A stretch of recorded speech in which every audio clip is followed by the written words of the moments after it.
안녕하십니까. 오늘의 미국 김동찬입니다. 사람이 정상적으로 살아가기 위해서는 먹고 마시고 숨을 쉬고 노폐물을 내보내야 하죠. 먹어야 몸을 유지하고 움직이게 하는 영양소를 흡수할 수 있고, 물을 마셔야 영양소를 흡수해서 운반하고 각 세포에 공급할 수 있고, 몸에 노폐물과 불순물을 몸 밖으로 배출할 수 있습니다.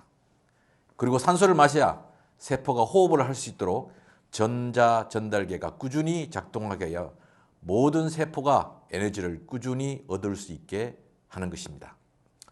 이렇듯 몸은 섬세하게 설계된 법칙에 따라서 작동을 하고 있죠.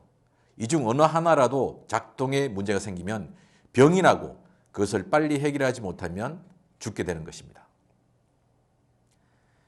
인간이 집단 생활을 하면서 사회를 유지하고 제대로 작동을 시키기 위해서 반드시 설계하는 제도가 있는데, 그것이 바로 법이죠. 집단이 먹고 사는 문제에서 발생하는 경험을 바탕으로 사회를 제대로 작동하기 위해서는 사회적인 약속을 원칙에 따라서 집행하는 법이 만들어지게 되는 것입니다. 그리고 시간이 지나면서 사회도 변하고, 그에 따라서 인간의 여러 이해관계가 더 복잡해지면서 새로운 법들이 만들어지게 되죠. 법은 만인에게 공평해야 하고 반드시 지켜져야 합니다. 그렇지 않으면 법에 대한 저항이나 법 집행에 대한 저항이 일어나고 결국 사회는 혼란에 빠지게 됩니다. 문제는 국가의 법이 아무리 좋아도 법을 다루는 집단이 자신들만의 이익을 위해서 법을 도구로 사용하는 경우가 있습니다.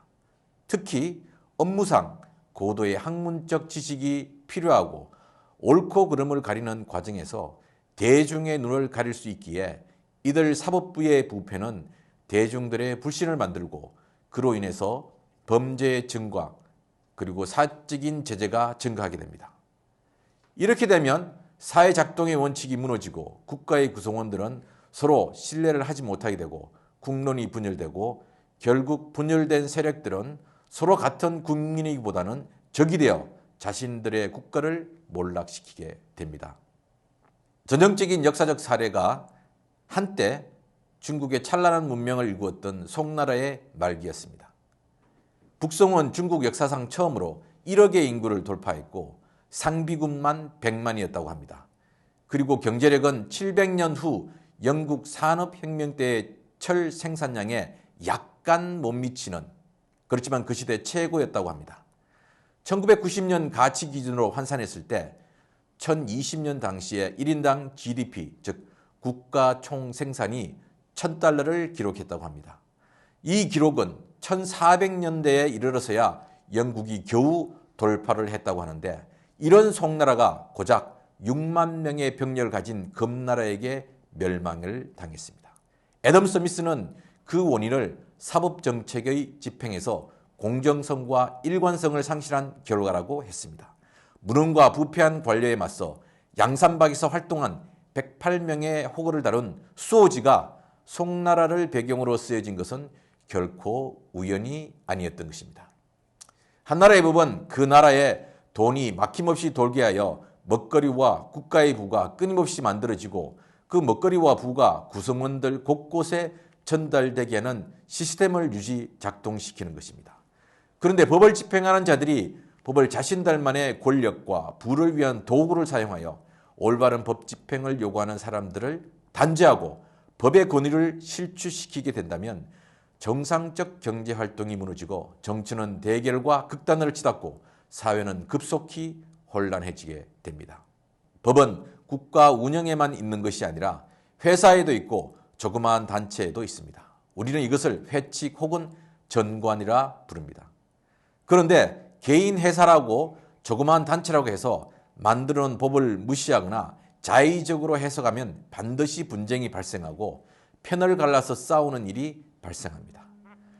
이렇게 되면 회사나 단체의 구성원들은 뿔뿔이 흩어지게 되고 결국 회사나 단체가 사라지게 됩니다.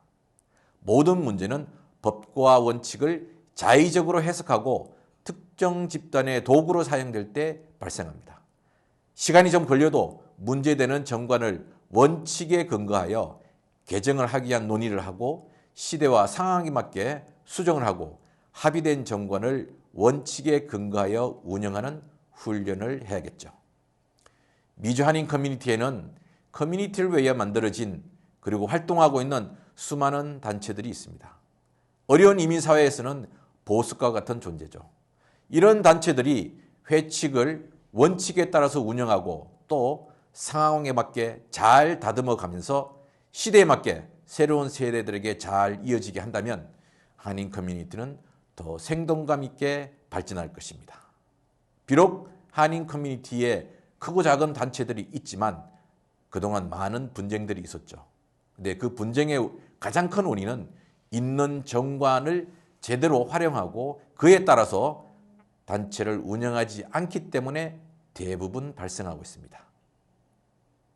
지금 미국 사회가 쉽지는 않지만 우리 커뮤니티가 더욱더 단결하고 더욱더 생동감 있게 일을 하기 위해서는 바로 작은 단체이지만 법에 따라서 원칙적으로 운영하는 것이 필요할 거라고 생각합니다. 지금까지 오늘의 미국 김동찬이었습니다.